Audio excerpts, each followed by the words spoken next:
इस वीडियो में हम चर्चा करेंगे देवी भागवत पुराण का तृतीय स्कंद 13वां अध्याय। इससे पहले के वीडियो अगर आपने नहीं देखे हैं तो आप मेरे चैनल पे जाके देख सकते हैं, सुन सकते हैं। और आपको वीडियो पसंद आए तो चैनल को सब्सक्राइब करिए, वीडियो को लाइक करिए और शेयर करिए। देवी की आधार शक्ति से पृथ्वी का अचल होना तथा उस पर सुमेरु आदि पर्वतों की रचना, ब्रह्मा जी द्वारा मरीचि आदि की मानसी सृष्टि करना, कश्यपी सृष्टि का वर्णन, ब्रह्मलोक, बैकुंठ, कैलाश और स्वर्ग आदि निर्माण भवन, भगवान विष्णु द्वारा अम्बा यज्ञ करना और प्रसन्न होकर भगवती आद्य शक्ति द्वारा आकाशवाणी के माध्यम से उन्हें वरदान देना। राजन बोले, हे पितामह, जगत के कारण स्वरूप तथा परम शक्तिशाली भगवान विष्णु ने पूर्व काल में वह यज्ञ कैसे किया। हे महामते, उस यज्ञ में कौन कौन ब्राह्मण सहायक थे, कौन कौन से वेद वेत्ता विद्वान ऋत्विज थे। हे परंतप, यह सब आप मुझे बताइए। भगवान विष्णु के द्वारा किए गए अम्बा यज्ञ को सुनकर बाद में मैं भी सावधान होकर उसी विहित कर्म के अनुसार यज्ञ करूंगा। व्यास जी बोले, हे महाभाग, हे राजन, भगवान विष्णु ने जिस तरह विधि पूर्वक देवी यज्ञ किया था उस परम अद्भुत प्रसंग को आप विस्तार से सुनिए। उस समय जब आदि शक्ति ने उन्हें विभिन्न शक्तियां प्रदान करके विदा कर दिया, तब श्रेष्ठ विमान पर स्थित वे तीनों ब्रह्मा, विष्णु और महेश पुनः पुरुष के रूप में हो गए। वे तीनों श्रेष्ठ देवगण घोर महासागर में पहुंच गए। वहां उन्होंने पृथ्वी उत्पन्न करके उस पर रहने के लिए स्थान बनाया और वहीं रहने लगे। उसी समय देवी ने अचल आधार शक्ति को मुक्त कराया, जिसके आश्रय से वह मेद युक्त पृथ्वी टिक गई। मधुकैटभ के मेद का संयोग होने के कारण पृथ्वी को मेदिनी कहा गया है। धारण करने की शक्ति होने के कारण उसे धरा और विस्तृत होने के कारण उसे पृथ्वी कहा गया है। यह पृथ्वी महनीय होने के कारण मही कही जाती है। यह शेषनाग के मस्तक पर स्थित है। इसको यथास्थान स्थित रखने के लिए सभी विशाल पर्वत रचे गए हैं। जिस प्रकार काठ में लौह कीलें जड़ दी जाती हैं, उसी प्रकार पृथ्वी को सुस्थिर रखने के लिए विशाल पर्वत बनाए गए हैं। इसी कारण विद्वान लोग उन पर्वतों को महीधर कहते हैं। परम अद्भुत सुमेरु पर्वत सोने का बना हुआ है। यह मणिमय चोटियों से सुशोभित है तथा अनेक विस्तार वाला है। सर्वप्रथम ब्रह्मा के विख्यात मानसिक पुत्र मरीचि, नारद, अत्रि, पुलस्त्य, पुलह, क्रतु, दक्ष और वशिष्ठ आदि हुए। तत्पश्चात मरीचि के पुत्र कश्यप हुए। दक्ष प्रजापति की 13 कन्याएं हैं। उन्हीं कन्याओं से अनेक देवता में दैत्य उत्पन्न हुए।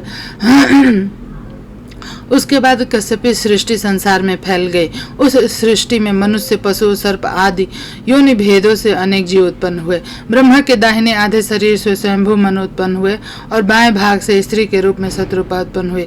उन्हीं शत्रुपा से प्रियव्रत और उत्तानपाद नामक 2 पुत्र उत्पन्न हुए और 3 अत्यंत सुंदर और उत्तम गुणों वाली पुत्रियां उत्पन्न हुई। इस प्रकार सृष्टि रचना करके कमल से उत्पन्न भगवान ब्रह्मा ने सुमेरु पर्वत के शिखर पर सुंदर ब्रह्मलोक बनाया। भगवान विष्णु ने लक्ष्मी जी के विहार करने योग्य बैकुंठ लोक बनाया। वह अत्यंत रमणीय तथा उत्तम क्रीड़ा स्थान सभी लोकों के ऊपर विराजमान है।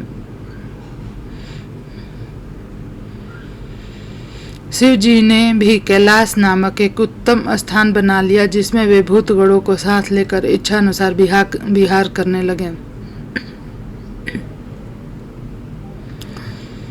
सुमेरु पर्वत के एक शिखर पर देवलोक स्वर्ग की रचना हुई। वह देवलोक अनेक प्रकार के रत्नों से सुशोभित तथा इंद्र का निवास स्थान था।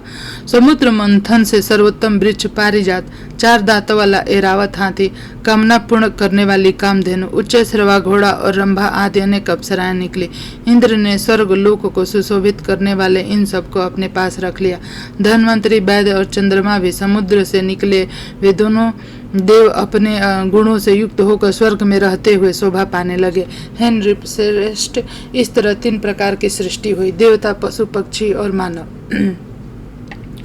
देवता, पशु, पक्षी और मानव आदि अनेक भेद से यह सृष्टि कल्पित है। अंडज, स्वेज, उद्दी तथा जरायु, इन 4 भेदों से अनेक जीवों की उत्पत्ति हुई। उन सभी जीवों के साथ कर्म का बंधन लगा हुआ है। इस प्रकार सृष्टि करके ब्रह्मा, विष्णु और महेश ये सब अपने अपने लोकों में इच्छापूर्ण विहार करने लगे। इस प्रकार सृष्टि के विस्तार हो जाने पर अच्युत भगवान विष्णु अपने लोक में लक्ष्मी के साथ विराजमान होकर आनंद करने लगे। एक समय की बात है, भगवान विष्णु बैकुंठ में विराजमान थे। उन्हें एकाएक अमृत सागर में विद्यमान तथा मणियों से सुशोभित उस द्वीप का स्मरण हो आया जहाँ महामाया का दर्शन करके उन्होंने शुभ मंत्र प्राप्त किया था। तदंतर जिस भगवती के द्वारा वे पुरुष से स्त्री बना दिए गए थे, उन परम शक्ति का स्मरण करके लक्ष्मीकांत भगवान विष्णु ने अम्बा यज्ञ करने का मन में निश्चय कर लिया। इसके बाद अपने धाम से उतरकर उन्होंने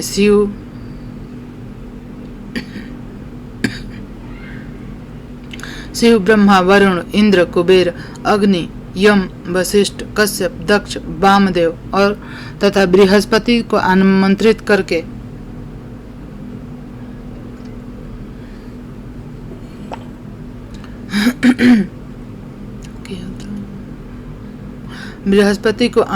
करके अत्यंत विस्तार के साथ यज्ञ संपन्न करने के लिए अत्यधिक मूल्य वाली सात्विक तथा मनोरम बहुत सी सामग्रियां एकत्र की। उन्होंने शिल्पियों द्वारा विशाल यज्ञ मंडप बनवाया और 27 महान व्रती ऋत्विजों का वरण किया। तत्पश्चात अग्नि स्थापना के लिए बड़ी बड़ी वेदियां बनाई। ब्रह्मागण बीज सहित देवी मंत्रों का जाप करने लगे। विधिवत प्रज्वलित की गई अग्नि में वे ब्राह्मण स्वेच्छा हव्य पदार्थ की आहुति देने लगे। इस प्रकार विस्तृत होम कृत संपन्न होते ही भगवान विष्णु को संबोधित करके मधुर अक्षरों तथा अस्पष्ट स्वरों से युक्त आकाशवाणी हुई। हे हरे, हे विष्णु, आप सदा देवताओं में श्रेष्ठतम होंगे। सभी देवगणों में आप मान्य, पूज्य और समर्थ होंगे। संसार में इंद्र सहित ब्रह्मा आदि सभी देवता आपकी अर्चना करेंगे। हे विष्णु, पृथ्वी पर सभी मानव आपकी भक्ति से युक्त होकर रहेंगे और आप सभी मनुष्यों को वर देने वाले होंगे। आप सभी देवताओं को वांछित फल प्रदान करने वाले महान परमेश्वर होंगे। सभी यज्ञों में प्रधान रूप से सभी यज्ञों के द्वारा आप ही पूज्य होंगे। लोग आपकी पूजा करेंगे और आप उनके लिए वरदाता होंगे। राक्षसों के द्वारा अत्यधिक प्रताड़ित किए जाने पर देवगण आपका आश्रय ग्रहण करेंगे। हे पुरुषोत्तम, आप सभी के शरणदाता होंगे। अत्यंत विस्तार वाले वेदों तथा सभी पुराणों में आप ही पूज्यतम होंगे। आपकी महान कीर्ति होगी। इस पृथ्वी तल पर जब जब धर्म का हास होगा, तब तब आप शीघ्र अपने अंश से अवतार लेकर धर्म की रक्षा करेंगे। आपके अंश से उत्पन्न वे समस्त अवतार पृथ्वी पर अत्यंत शीघ्र होंगे और महात्मा गण आपके उन अवतारों का स्मरण करेंगे। हे माधव, नानाविध योनि में आपके द्वारा लिए गए अवसरों में आप सभी लोकों में विख्यात होंगे। हे मधुसूदन, उन सभी अवतारों में मेरे अंश से उत्पन्न शक्ति सदा आपकी सहचरी होगी और आपके समस्त कार्यों को संपन्न करेगी। वह शक्ति बराही, नारसिंही और भेदों से अनेक प्रकार की होगी। वे शक्तियाँ सभी प्रकार के आभूषणों से अलंकृत भव्य रूप वाली एवं नानाविध शास्त्रों से सजी होंगी। हे विष्णु, आप उन शक्तियों से सदैव युक्त रहेंगे। हे माधव, मेरे द्वारा प्रदत्त वरदान के प्रभाव से आप देवताओं के समस्त कार्य सिद्ध करेंगे।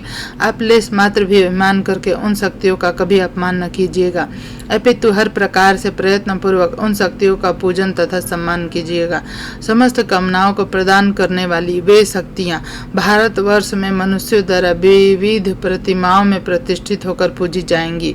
हे देवेश, उन शक्तियों की तथा आपकी कीर्ति पृथ्वी मंडल तथा समस्त सातों द्वीपों में प्रसिद्ध होगी। हे महाभाग, भूमंडल पर सकाम मनुष्य अपने मनोरथ को पूर्ण करने के लिए आपकी तथा उन शक्तियों की निरंतर उपासना करेंगे। हे हरे, वे लोग अर्चनाओं में अनेक भावों से युक्त होकर नानाविध उपहार और वैदिक मंत्र नाप जप से आपकी आराधना करेंगे। हे मधुसूदन, हे देवेश, मनुष्यों के द्वारा सुपूजित होने के कारण आपकी महिमा पृथ्वी लोक तथा स्वर्ग लोक में वृद्धि को प्राप्त होगी। व्यास जी बोले, इस प्रकार भगवान विष्णु को वरदान देकर वह आकाशवाणी चुप हो गई। उसे सुनते ही भगवान विष्णु प्रसन्नचित्त हो गए। तत्पश्चात यज्ञ का विधि पूर्वक समापन करके तथा उन देवताओं, ब्रह्मपुत्र, मुनियों को विदा करके सर्वसमर्थ गणोध्वज भगवान विष्णु अपने अनुचरों के साथ वैकुंठ लोक को चले गए। तदंतर विस्मय के साथ यज्ञ विषयक वार्ता करते हुए वे समस्त देवता अपने अपने लोकों को तथा मुनिजन अपने अपने पवित्र आश्रमों को अति प्रसन्नता पूर्वक चले गए। आकाश से प्रादुर्भूत उस कर्ण प्रिय तथा परम विषाद वाणी को सुनकर सबके हृदय में पराशक्ति प्रकृति के प्रति भक्ति भाव उत्पन्न हो गया।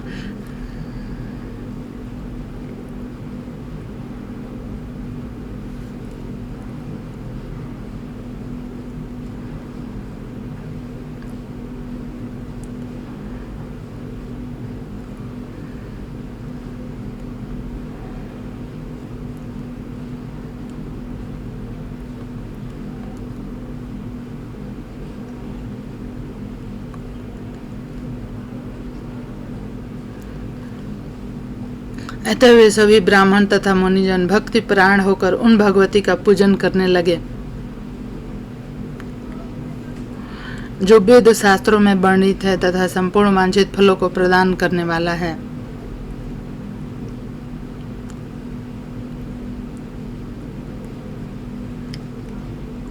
चौदहवां अध्याय देवी महात्म्य से संबंधित राजा ध्रुव संधि की कथा।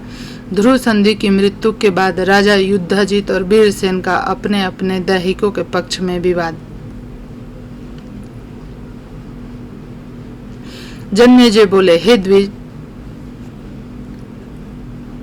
मैंने विष्णु द्वारा किए गए देवी यज्ञ के विषय में विस्तार पूर्वक सुन लिया। अब आप मुझे विस्तार से भगवती की महिमा बताइए।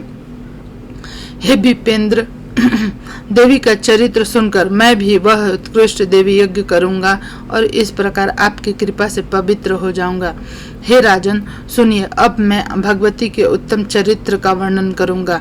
मैं इसके साथ साथ विस्तृत इतिहास और पुराण भी कहूंगा। काल कौशल देश में सूर्य वंश में एक महातेजस्वी श्रेष्ठ राजा उत्पन्न हुए। वे महाराज पुष्यक के पुत्र थे और ध्रुव संधि के नाम से विख्यात थे। वे धर्मात्मा, सत्यनिष्ठ और वर्णाश्रम धर्म की रक्षा के लिए सदा तत्पर रहते थे। पवित्र व्रतधारी वे ध्रुव संधि वैभवशालिनी अयोध्या नगरी में राज्य करते थे।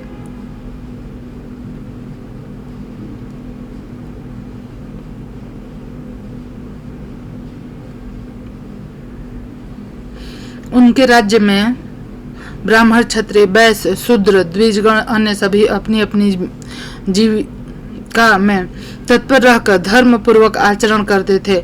उनके राज्य में कहीं भी चोर, निंदक, धूर्त, पाखंडी, कृतघ्न, मूर्ख मनुष्य निवास नहीं करते थे। हे कुरुश्रेष्ठ, इस प्रकार धर्म पूर्वक राज्य करते हुए उन राजा की रूपवती और आनंद उपभोग प्रदान करने वाली 2 पत्नियां थीं। उनकी धर्म पत्नी मनोरमा थी, जो सुंदर रूप वाली तथा परम विदुषी थी, और दूसरी पत्नी लीलावती थी, वह भी रूप और गुणों से संपन्न थी। महाराज ध्रुव संधि उन दोनों पत्नियों के साथ राजभवनों, उपवनों, क्रीड़ा पर्वत, बावलियों तथा विभिन्न महामहलों में विहार करते थे। रानी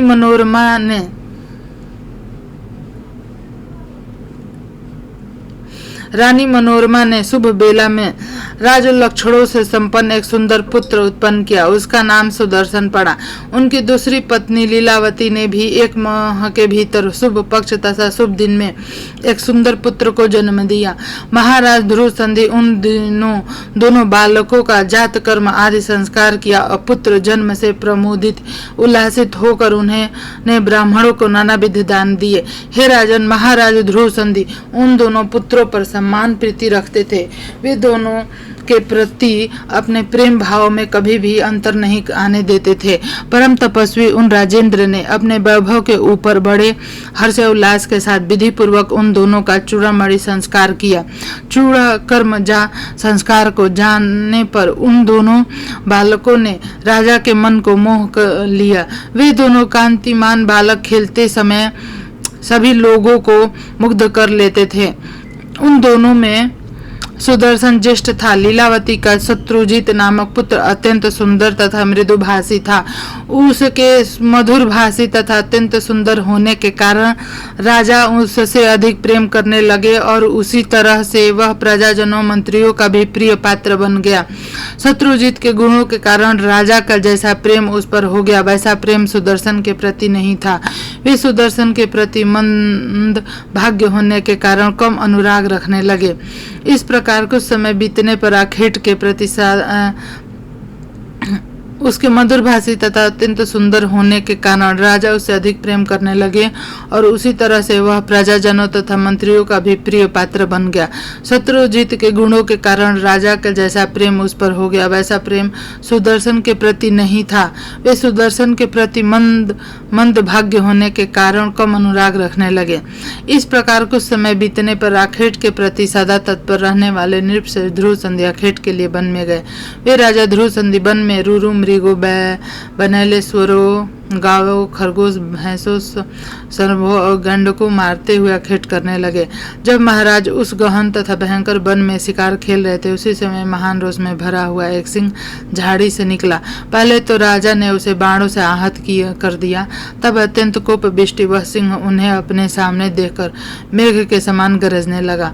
अपनी पूंछ खड़ी करके गर्दन के बाल केसों को छितराकर अत्यंत कुपित होकर वह सिंह राजा को मारने के छलांग लगाकर उन पर झपटा। तब उसे देखकर राजा ने भी तत्काल अपने हाथ में तलवार धारण कर ली और बाएं हाथ में ढाल लेकर दूसरे सिंह के सामने खड़े हो गए। यह देखकर उनके जो सेवकगण थे वे सभी अत्यंत कोपित हो उठे, रोषवश उस सिंह पर अलग अलग बाणों से प्रहार करने लगे। वहां महान हाहाकार मच गया तथा भीषण प्रहार होने लगा। इस बीच वह भयानक सिंह राजा पर टूट पड़ा। उसे अपने ऊपर झपटते देखकर राजा ने खड़ग से उस पर प्रहार किया। उस सिंह ने भी राजा के समीप आकर अपने भयानक तथा तीक्ष्ण नखों से राजा को छत बिछत कर डाला।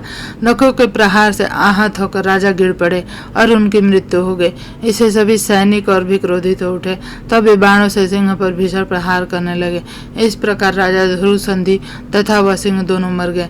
तदंतर सैनिकों ने आकर मंत्री प्रवरों को यह समाचार बताया। राजा के परलोक गमन का समाचार सुनकर उन श्रेष्ठ मंत्रियों ने उस वन में जाकर उसका दाह संस्कार करवाया। वहीं पर गुरु वशिष्ठ ने परलोक में सुख प्रदान करने वाली सभी श्राद्ध आदि परलौकिक कृत्य विधि पूर्वक संपन्न करवाए। तदंतर प्रजाजनों, मंत्रियों और महामुनि वशिष्ठ ने सुदर्शन को राजा बनाने के उद्देश्य से आपस में विचार विमर्श किया।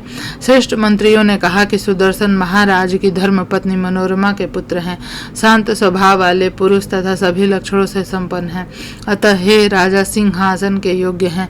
गुरु वशिष्ठ ने भी वही बात कही कि महाराज का यह पुत्र सुदर्शन राजा पद के योग्य है, क्योंकि बालक होते हुए भी धर्मपरायण राजकुमार ही सिंहासन का अधिकारी होता है। वयोवृद्ध मंत्रियों के द्वारा इस प्रकार विचार करने के उपरांत यह समाचार सुनकर उज्जैनी नरेश राजा युद्धजीत शीघ्र ही वहां आ पहुंचे।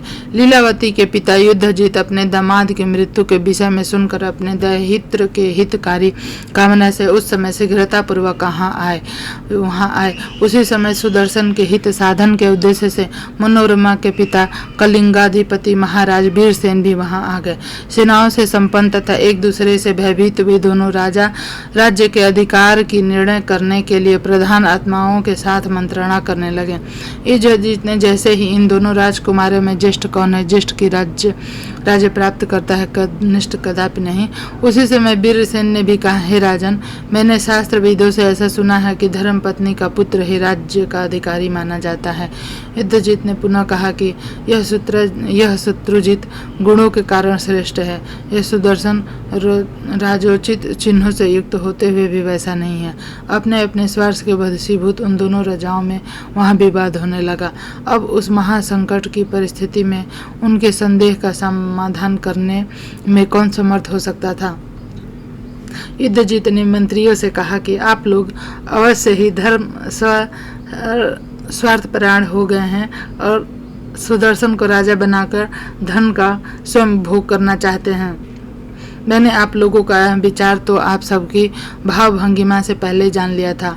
शत्रुजित सुदर्शन से अधिक बलवान है, अतः आप लोगों को सम्मति ही तो यह होनी चाहिए कि शत्रुजित ही राज सिंहासन पर आसीन होने योग्य है। ऐसा कौन व्यक्ति है जो मेरे जीवित रहते गुणों में बड़े और सेना से सुसज्जित राजकुमार को छोड़कर छोटे पुत्र को राजा बना सके। इसके लिए मैं निश्चित रूप से घोर संग्राम करूंगा। मेरे खड़ग की धार से पृथ्वी के 2 टुकड़े हो सकते हैं, फिर आप लोगों की बात ही क्या। यह सुनकर वीरसेन ने युद्धजीत से कहा, हे विद्वान, दोनों ही बालक समान बुद्धि रखते हैं, इसमें कोई भेद ही नहीं। तदंतर उन दोनों को इस प्रकार परस्पर विवाद करते देखकर प्रजन और ऋषियों के मन में व्यग्रता होने लगी।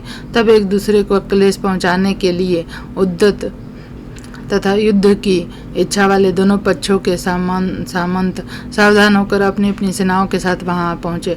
उसी समय महाराज ध्रुवसंधि की मृत्यु का समाचार सुनकर श्रीवेंगपुर में रहने वाले निषाद राजकोष लूटने के लिए वहां आ गए। दोनों राजकुमार अभी बालक हैं तथा वे आपस में कलह कर रहे हैं। यह सुनकर देश देशांतर के चोर लुटेरे भी वहां आ गए। वहां इस प्रकार वहां पर भारी कलह उपस्थित हो जाने पर युद्ध आरंभ हो गया। युद्ध जीत तथा वीरसेन भी युद्ध के लिए उद्यत हो गए। 15वां अध्याय, इस पे चर्चा हम अगले वीडियो में करेंगे। वीडियो आपको कैसा लगा कमेंट करके बताएं। चैनल को सब्सक्राइब करें, वीडियो को लाइक करें और शेयर करें। धन्यवाद।